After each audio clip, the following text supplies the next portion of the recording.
Donc ce que je vais vous présenter, ça va être le survol de notre, atelier IA, et numérique par extension, responsable.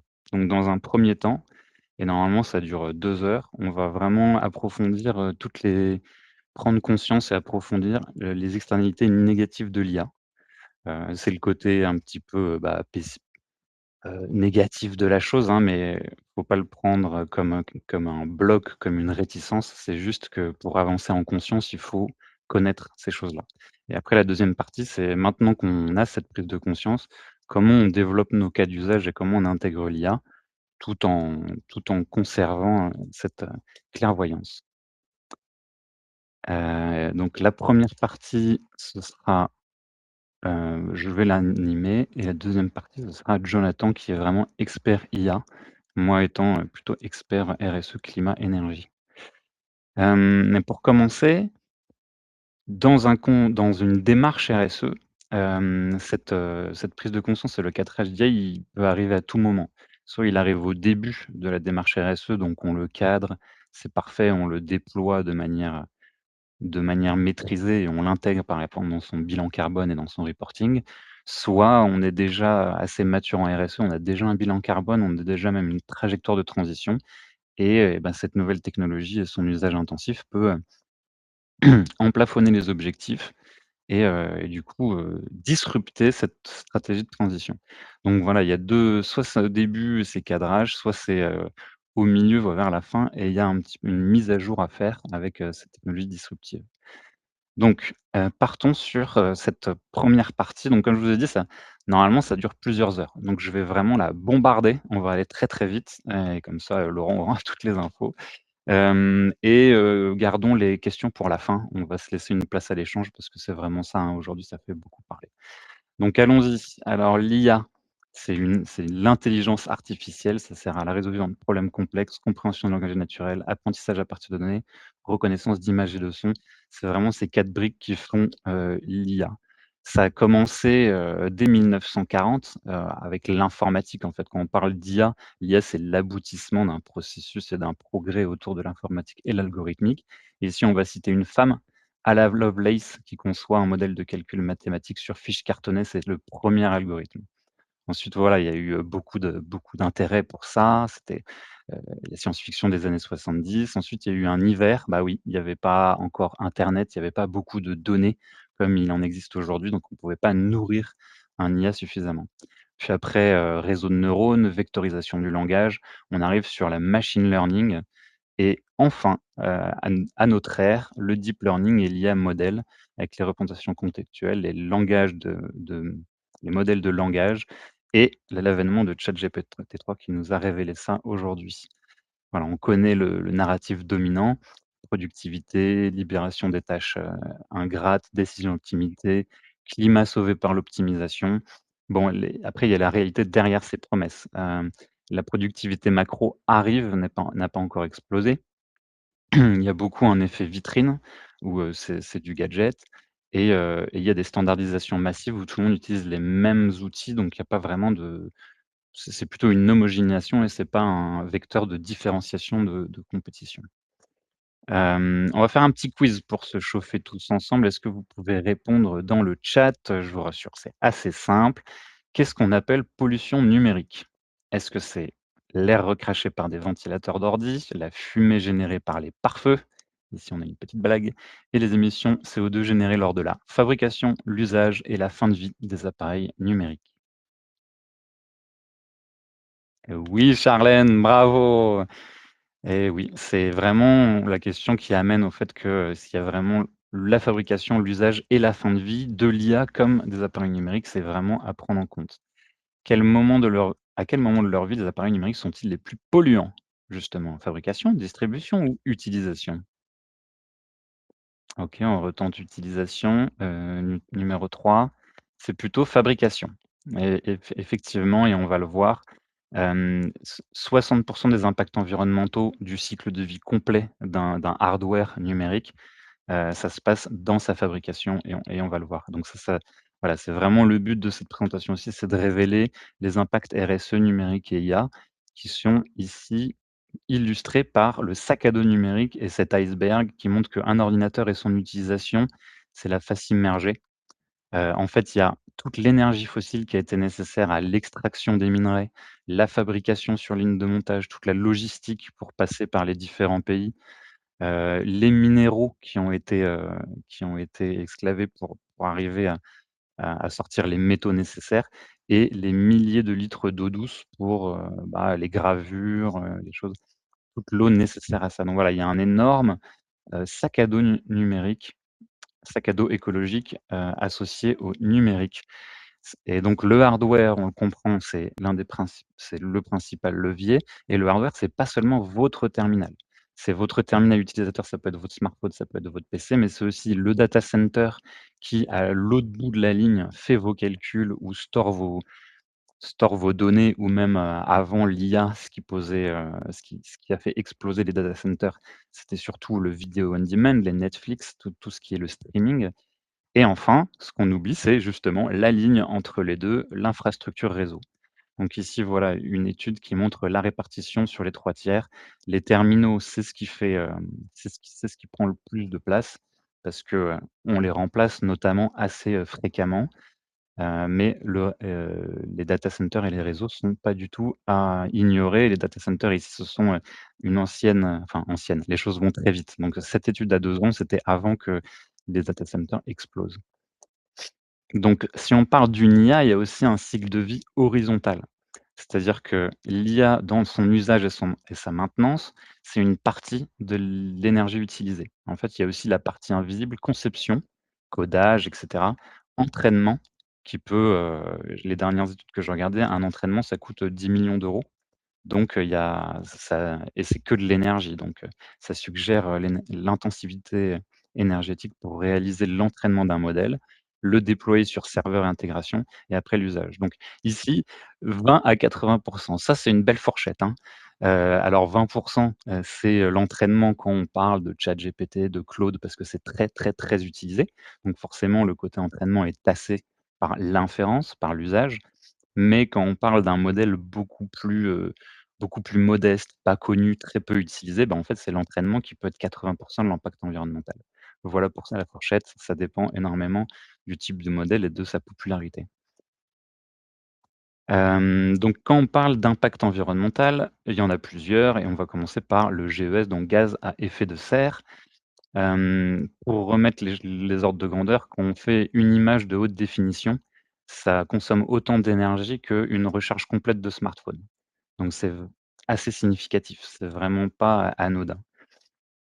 Et aujourd'hui, selon l'ADEME, 10 de la consommation électrique annuelle française vient des services numériques. Donc c'est vraiment très important. Voilà, pour donner un peu un ordre de grandeur et à l'échelle mondiale, streaming crypto IA, ce qui est vraiment data center seulement, c'est 2 de l'électricité mondiale, ce qui n'est pas loin de l'aviation. Donc voilà, pour donner un peu un ordre de grandeur. Parce qu'on parle énormément de l'aviation et de son impact ici, le numérique, va monter et ça va être un sujet, donc à surveiller. Et donc ça, c'est en 2022, ça a beaucoup explosé depuis et en gros, il va y avoir un rythme de fois 3 tous les 10 ans, selon l'ADEME.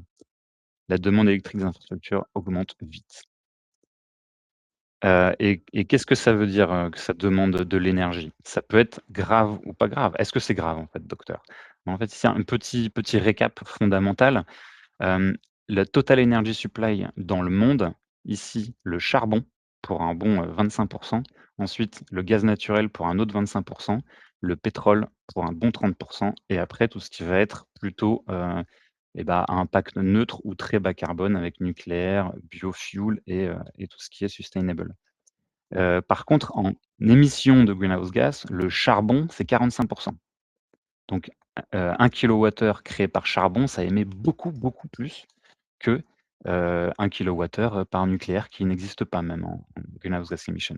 Bon, le gaz, c'est plutôt OK et le pétrole, ça va. Alors le charbon, ça se remplace facilement, le gaz aussi, hein, c'est des sources fixes de combustion. Le pétrole, on parle de voitures, d'avions, c'est un petit peu plus challenging, mais voilà. Voilà, donc ça, c'est ce que je disais, un charbon par kilowattheure, c'est, un un ki une 1 kilogrammes de CO2 par kilowattheure en charbon, 75 pour fuel et 0,48 pour gaz naturel. Donc vraiment, il y a un pecking order. Il faut choisir son énergie et donc il faut choisir son data center, et son électricité, en fait. Et ici, voici une carte qui montre l'emplacement théorique des data centers. Mais aujourd'hui, on est dans un flou, donc on ne sait pas vraiment, si l'inventaire est complet. En tout cas, ce qu'on voit, c'est que c'est beaucoup les États-Unis, beaucoup l'Europe et pas mal la Chine. C'est surtout des agros et on a aussi une effervescence au Moyen-Orient. Ce qu'on peut dire, pour revenir à la thématique précédente, c'est qu'en Chine, l'énergie vient à 60 du charbon. C'est une question de souveraineté, hein. Ils ont ça, donc ils l'utilisent. Mais ils sont en train de se transiter, très, très rapidement sur le nucléaire et les renouvelables.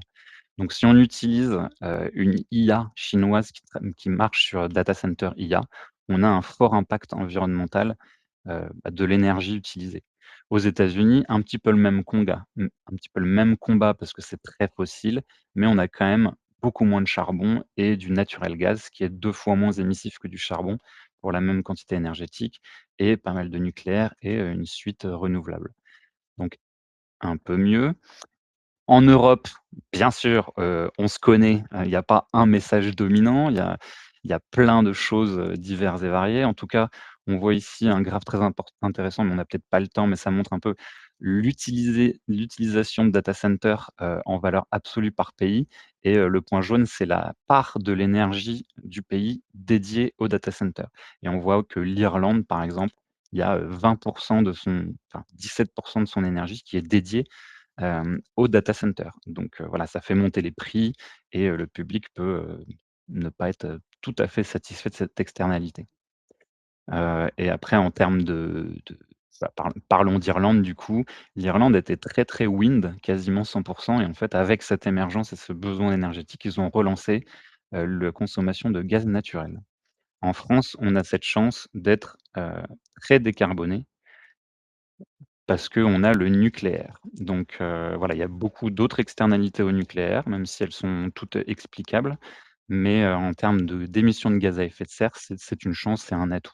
Donc voilà, les data centers français, c'est la garantie d'avoir une énergie, une inférence bas carbone.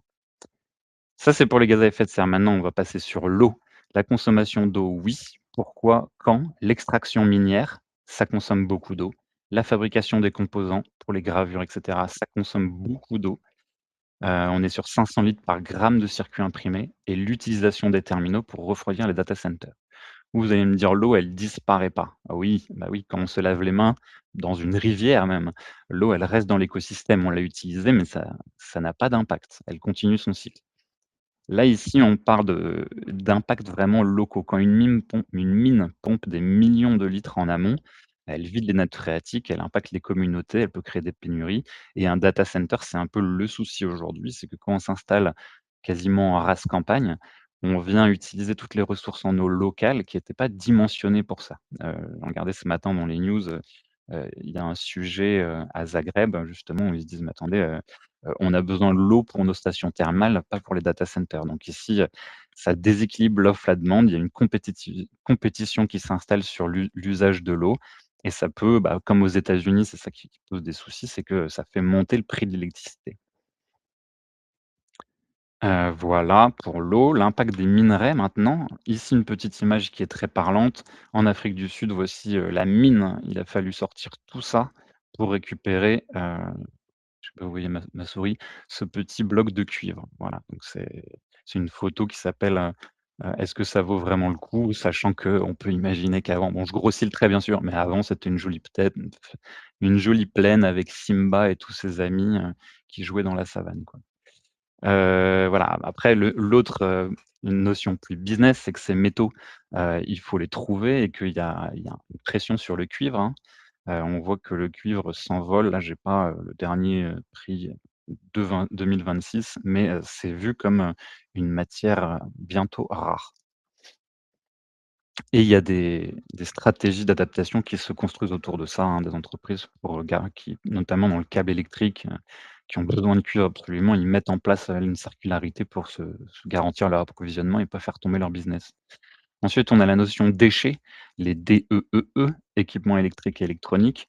Voilà, malheureusement, il y a que 22 qui est recyclé, donc c'est un peu compliqué et c'est des déchets qui contiennent des matières très polluantes, donc quand c'est mis, comme ça en champ libre, avec la pluie, ça infuse les terres et ça fait de la pollution, longue durée, donc il y a une thématique vraiment recyclage, très importante à mettre en place et enfin, en parlant de RSE, on peut pas faire l'impasse sur l'éthique et le social. Petit tips confidentialité, hein, même si on vous dit: «Oui, oui, ça sort pas, ça sera pas utilisé». En vrai, bon, quand ça sort de votre ordinateur et que ça va, en Californie, bon, on sait vraiment pas ce qui se passe.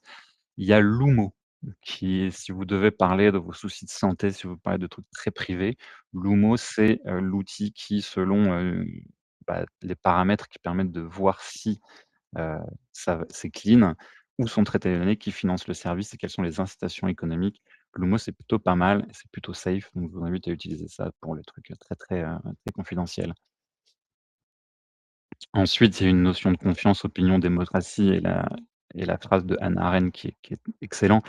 C'est avec le deepfake et cetera, quand on croit plus en rien, on ne peut plus se faire d'opinion et on est privé de sa capacité de réflexion et d'action et donc ça fait un peuple avec qui on peut faire ce qu'on veut, type, Donald Trump. Voilà, inégalité sociale, oui, dans le sens où en France, il reste 7 d'électronisme. C'est surtout, les plus de 60 ans, et là ça monte à 25 d'électronisme pour les plus de 60 ans. Mais ceux qui n'ont pas accès à des terminaux ou aux compétences, bah, ils commencent à être un peu laissés en marge et si on extrapole tout ça et qu'on se fait un petit peu de la dystopie, heu, quelle est votre intelligence sans votre smartphone et quelle sera votre intelligence sans l'IA dans 10 ans? Est-ce que c'est, 20 d'intelligence humaine, 80 d'intelligence, artificielle pour s'augmenter? Ce qui a déjà commencé, je ne sais pas si vous utilisez l'IA dans votre travail, mais c'est vrai que ça augmente, hein et à quel coût? Parce que l'IA devait être payante. Donc avant, ça coûtait rien d'utiliser son cerveau et d'être, finalement en compétition par rapport à d'autres cerveaux. Demain, voilà, ça coûtera d'être intelligent parce qu'il faudra payer les meilleurs modèles. Voilà et potentiellement une caste cybernétique avec la médecine prédictive et personnalisée qui feront des personnes qui vivent jusqu'à, 200 ans versus ceux qui n'ont pas accès à ça. Bon ça c'est vraiment, pour ouvrir les discussions. Et après il y a aussi, l'usage des choses ici, les robots américains qui sont a priori destinés, à l'usine et qui sont tout gauche et les robots chinois qui envoient du gros kung-fu et qui sont manifestement, destinés au front. Voilà, il y a un petit peu, pourquoi on utilise, l'intelligence artificielle et la technologie. Voilà pour l'impact. Maintenant, comment réduire les impacts? Eh bien, dites-moi, par exemple, ici la thématique usage, comment utiliser le numérique et pourquoi désactiver votre caméra en réunion? Pour réduire la consommation électrique de votre ordinateur, pour améliorer la stabilité de la connexion internet et en audio, c'est 10 fois moins de données échangées qu'en visio. Exactement Isabelle, merci.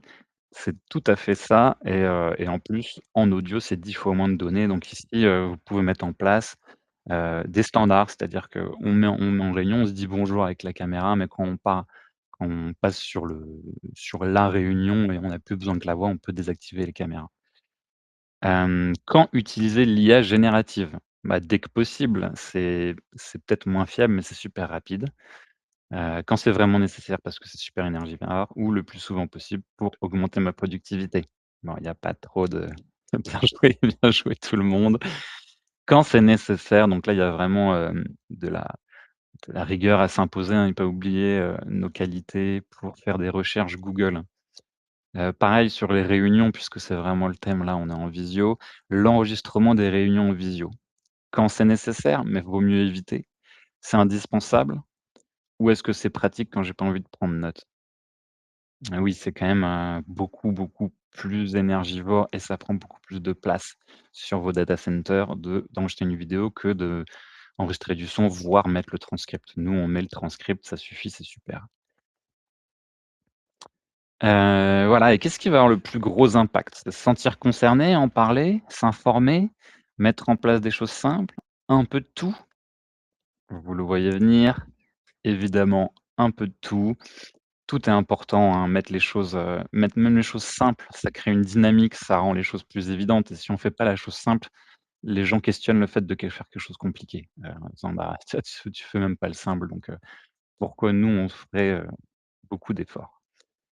Voilà, donc maintenant on revient sur les leviers pour réduire, votre impact. Ben, on l'a vu, hein, le hardware c'est important, donc le réemploi, ça va être la clé. Le réemploi, c'est super parce que c'est une boucle courte. On En fait, si vous réparez votre propre téléphone, c'est une super boucle courte parce que là, vous le réparez et c'est tout, il y a presque pas de logistique. Si vous le réutilisez, ça repasse en magasin. Si vous le refurbish, ça repasse quand même à l'usine en réparation, reconditionnement et si on le recycle, bon là, c'est vraiment la grosse, grosse boucle. Il est mis en pièces, on repart à l'état de matière première et on rentre dans le cycle. Donc ça économise des ressources, mais ça économise pas d'énergie. Donc voilà, il y a cette notion des 4 R qui permet de mesurer l'efficacité de son recyclage et de son réemploi et n'hésitez pas à utiliser Back Market, Revalorion, Hello RSE pour le hardware ou en tout cas, mettez dans vos, rapports de soutenabilité des objectifs pour, monter graduellement ce ratio de matières recyclées, d'équipements recyclés. Et il y a des garanties, hein. On entend souvent et c'est vrai que parfois le matériel, reconditionné arrive et est défaillant et bah, ces plateformes donnent une garantie donc même si ça fait, du travail en plus de retourner le produit, c'est quand même, voilà, il y a pas trop de mal financier et ça a un énorme impact sur, les ressources. La sobriété, donc on en a parlé dans ce quiz, discerner les usages, optimiser les prompts, ça on va le voir tout de suite, hein, et rentrer dans le vif du sujet de l'IA. Faire des bons prompts, pour qu'elles comprennent bien et qu'elles vous répondent efficacement et sensibiliser les utilisateurs pour que ce soit bien fait, voire, commencer à calculer, les tokens utilisés par utilisateur pour, voilà, commencer à avoir un rituel de performance et auditer par exemple les consultants, pour ce qui nous concerne en, heures passées intelligence humaine et tokens utilisés en intelligence artificielle et faire en sorte que les choses soient bien faites et efficaces. On parlait d'énergie primaire plutôt, bon, bah, voilà, OpenAI californien, ils sont aux États-Unis. Ici, c'est un petit calculateur qui dit qu'un token, chez OpenAI, mais c'était le ChatGPT 4o, c'est, 2,68 grammes. Mistral en France, data center français, on est plutôt sur 0,137 grammes, donc vraiment, vraiment moins. Donc voilà, privilégions, Mistral, c'est plus green et c'est plus souverain. Ensuite, il y a l'efficacité du modèle IA, donc c'est exactement ce qu'on dit, donc il y a l'énergie primaire de base, mais il y a aussi le modèle lui-même. Est-ce qu'il a été, designé de manière frugale? On parlait des différences entre de poser la question à ChatGPT qui peut ne pas bien répondre et faire une recherche classique, c'est 6 fois plus d'énergie. Et après en termes de modèle pas frugal, le modèle Meta est connu pour être, heu, très très énergivore pour le même résultat qu'une autre IA. Donc voilà je sais pas si vous avez, commencé à un petit peu travailler, vos skills de prompt, de manager d'IA. Voilà, pour faire un beau prompt, il faut donner vraiment l'identité que vous devez donner à l'IA. Tu es un expert en ça, tu es un manager, tu es, un rédacteur, synthèse, voilà. Donner le contexte et l'objectif, un petit peu de contexte, voilà. Qu'est-ce qu'il va faire très clairement, sa tâche? Et puis la tonalité, est-ce qu'il faut que ce soit ultra pro? Est-ce qu'il faut que ce soit plutôt sympa? Et le format, très important. Si on lui dit pas, «Réponds de manière hyper synthétique», ah, il est parti pour 3 pages. Donc voilà et ça, vous pouvez mettre identité, 2 points, tu es truc machin. Contexte, 2 points, je suis en train de faire ce travail ou je cherche à partir en vacances. Tâche, heu, voilà, ces informations, les stipuler très explicitement, ça va beaucoup utiliser l'IA et surtout, ne jamais oublier le côté, format, réponds-moi synthétique en 3 points et pas 3 pages. Voilà pour ça. Donc le récap de tout ça, c'est 3 leviers pour réduire les impacts de l'IA. Une IA souveraine, parce qu'aujourd'hui, Français, on a accès à des data centers sur énergie bas carbone. des données qui ne sortent pas de nos frontières, donc c'est très important et c'est une chance, hein, c'est vraiment un bon move qui est en train d'être fait de mettre le plus de data centers en France. L'IA frugale, donc choisir le bon modèle au bon niveau de ressources et l'IA bien utilisée, bien promptée et pas utilisée pour n'importe quoi. Voilà pour ah bah, non, c'est je vous ai mis un petit bonus et là, c'est le moment où tout le monde va piquer du nez, mais la réglementation et oui, en Europe, on aime la réglementation. Quand aux États-Unis, il y a un vague papier qui dit que si vous voulez, vous pouvez nous le faire auditer. En fait, ici, en Europe, on a déjà 4 réglementations. La DMA qui protège la concurrence, qui permet de pouvoir exporter ces données et de les importer dans un autre modèle et d'être agile entre modèles. La DSA qui protège les utilisateurs et c'est la RGPD globalement. La DGA, la circulation de données et l'IA Act, l'encadrement spécifique des systèmes d'IA. En quoi ça concerne l'IA Act? C'est plusieurs niveaux, en fait, l'IA suivant ce qu'elle va faire et à quoi elle va être destinée, il y a des niveaux d'exigence. Donc voilà, quand c'est inacceptable, ça manipule le comportement social, les notes ça fait des notations sociales, ça prend des données biométriques, ça c'est tout simplement interdit. On n'a pas le droit de mettre des modèles sur le marché européen comme ça. Ensuite, il y a tout ce qui va être haut risque, sensibles, médicaux, directives machines, formation, services essentiels. Là, c'est très réglementé. Bon, là, je ne vais pas vous développer les réglementations, mais il faut montrer, sur quoi l'IA a été entraînée et cetera. Il y a c'est assez lourd et après il y a les usages généraux. Donc voilà, informer quand on interagit avec une IA, documenter les données d'entraînement et respect des droits d'auteur, c'est assez light. Typiquement, il y a une petite anecdote, je vous la file très rapidement, entre une IA qui se veut médicale, pour usage des praticiens, des docteurs et cetera, et bah, elle doit se conformer au risque plus et c'est très, très dur du coup. Elle doit se conformer à énormément de dossiers, énormément de coûts administratifs par rapport à ChatGPT qui répond à toutes les données médicales, mais qui n'a pas ce but-là, qui ne dit pas, «Je suis un docteur, je suis là pour les docteurs» et dans ce cas-là, qui est juste ici en risque moins et qui est beaucoup plus light dans son document et dans sa charge administrative. Donc ici, il y a un petit peu une distorsion de concurrence, mais donc à à l'utilisateur, à nous de bien comprendre un petit peu, pourquoi utiliser une IA, spécifique médicale, même, si elle a, des inconvénients par rapport à ChatGPT. Et apparemment, je me rappelle plus, je crois que c'est non, j'ai pas envie de changer, mais il y a un chiffre délirant de prompts, ChatGPT venant des CHU. C'est complètement intégré. Votre docteur, il vous répond beaucoup avec ChatGPT maintenant.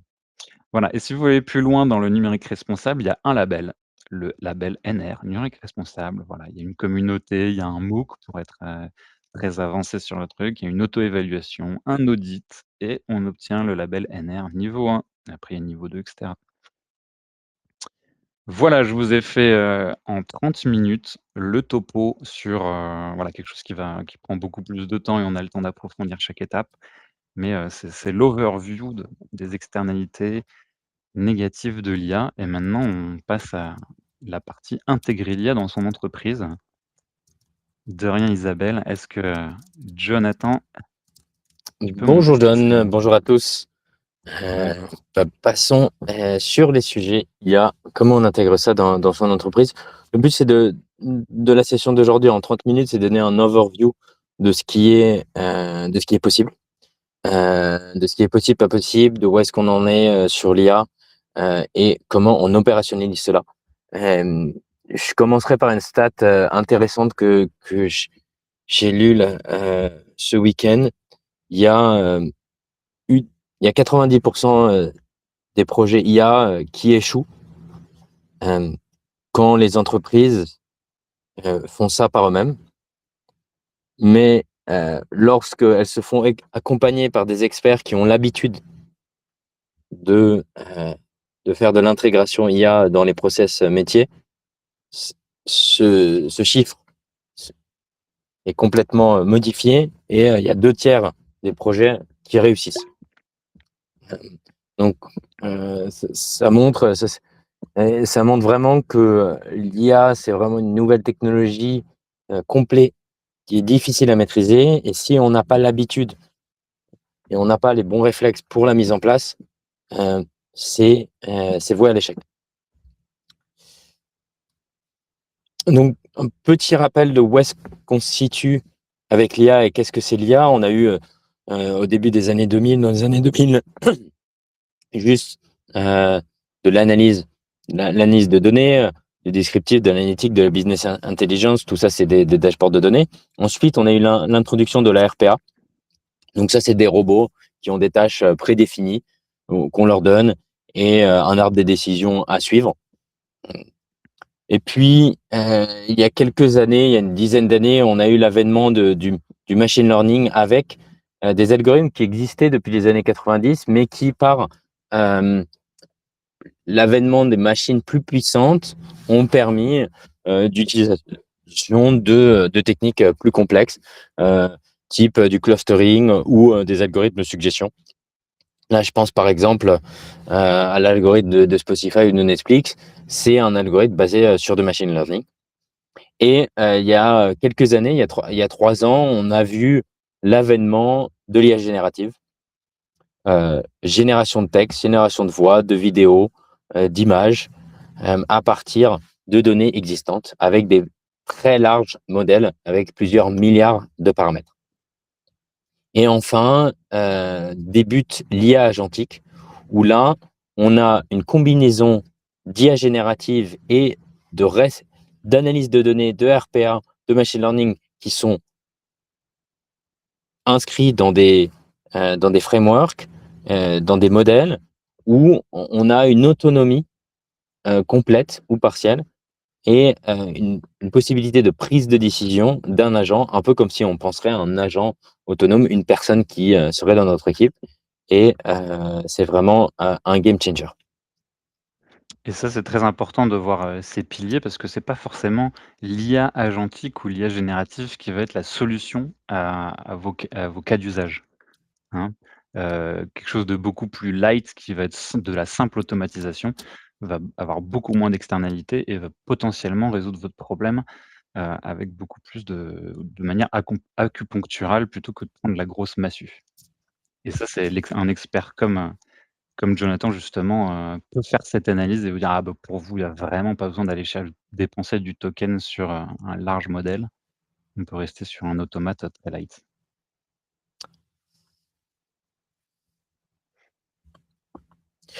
Donc qu'est-ce que on a entendu beaucoup de l'IA, qu'est-ce qu'on veut faire avec l'IA? On a bien sûr une augmentation de l'efficacité opérationnelle, donc un gain de temps. On a une aide à les décisions avec des décisions qui sont plus précises et qui sont plus pertinentes. Des nouveaux services. Typiquement, on peut suggérer des nouvelles choses à des clients, des nouveaux marchés parce qu'on va plus vite dans euh, dans la manière de travailler. Par contre, il faut bien penser que ça va automatiser des tâches opérationnelles, des tâches chronophages, mais ça va pas tout faire. Moi, je dis souvent, l'IA, c'est un outil qui va aider le collaborateur. C'est pas un outil qui va remplacer le collaborateur.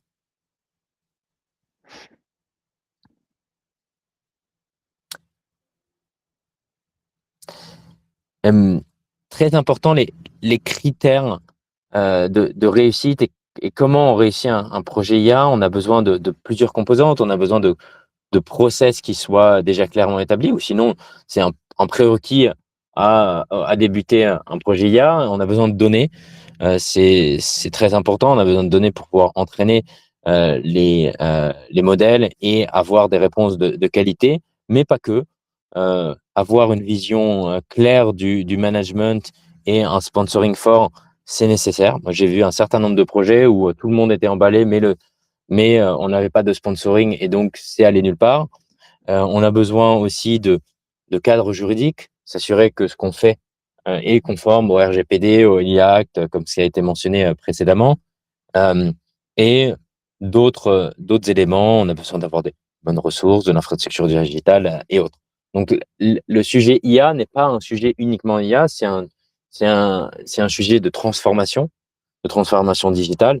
Et sans ces prérequis-là, le, un sujet IA est voué à l'échec.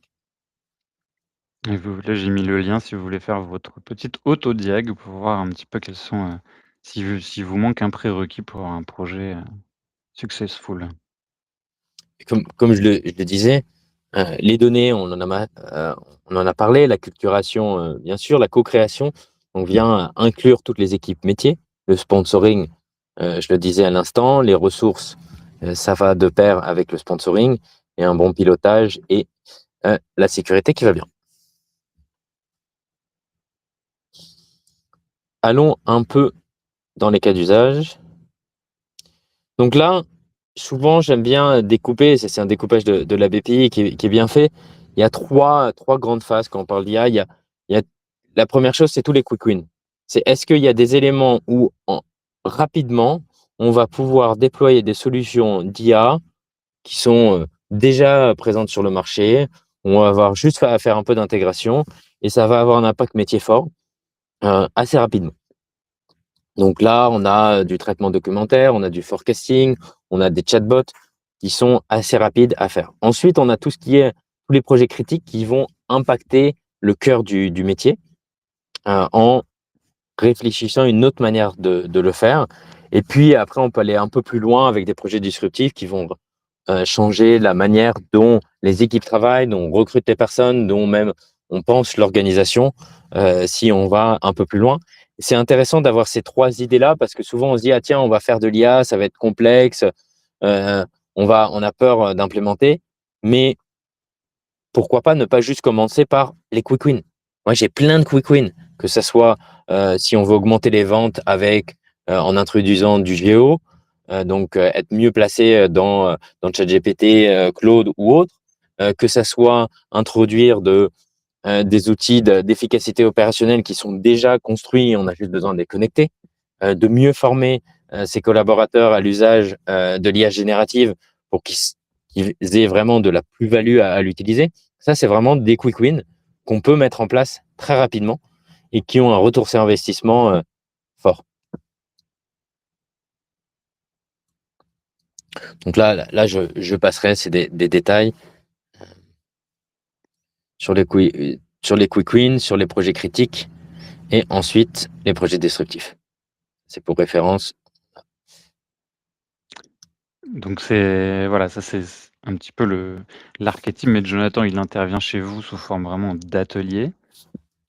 Donc comment ça se passe en général un accompagnement IA? Au début, on travaille ensemble sur lister des possibles cas d'usage que vous aviez déjà en tête. Puis ensuite, on réfléchit ensemble sur l'existant, comme je l'ai dit précédemment. Est-ce que tous les 7 prérequis sont là? Et s'ils ne sont pas, quelles sont les solutions pour y arriver, pour pouvoir ensuite implémenter les cas d'usage qu'on aura trouvés ensemble?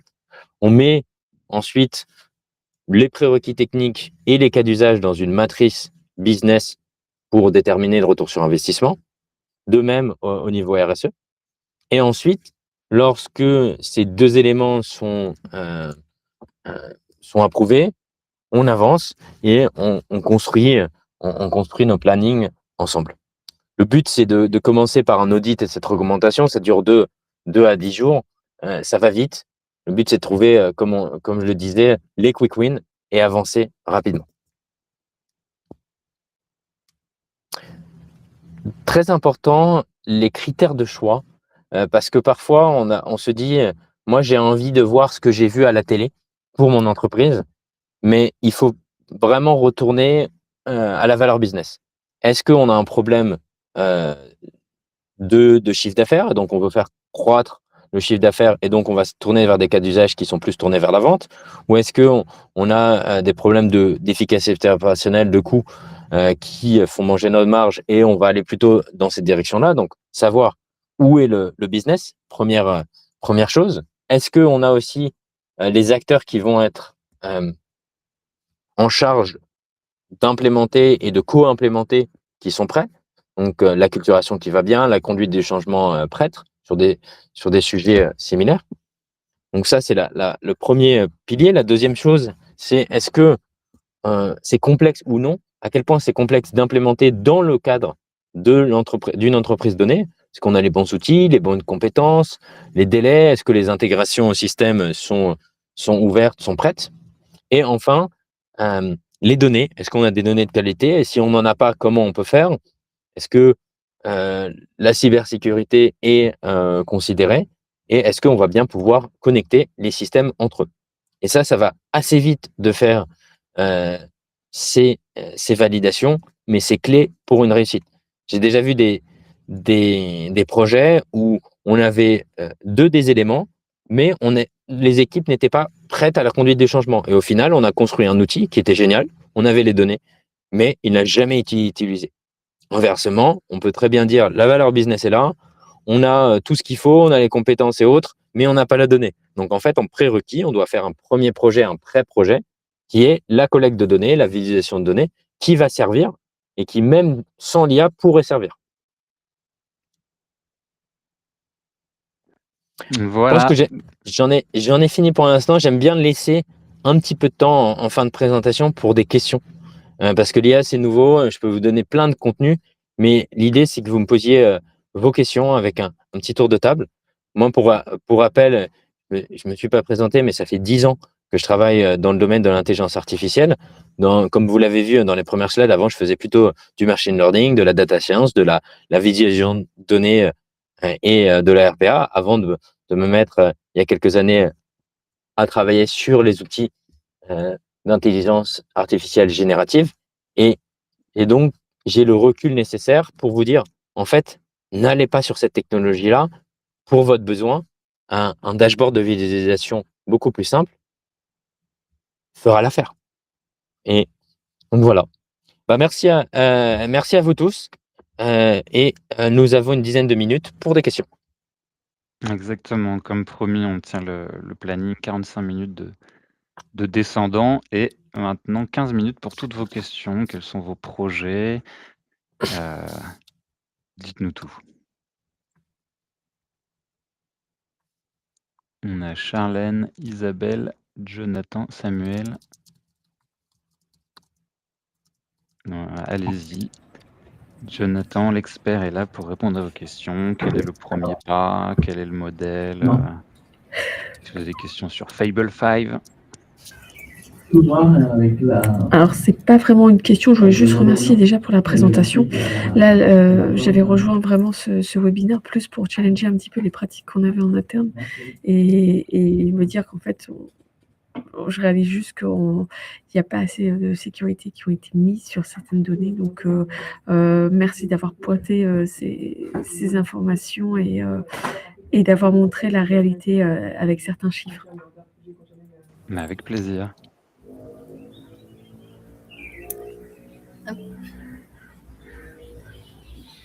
Oui, Charlène.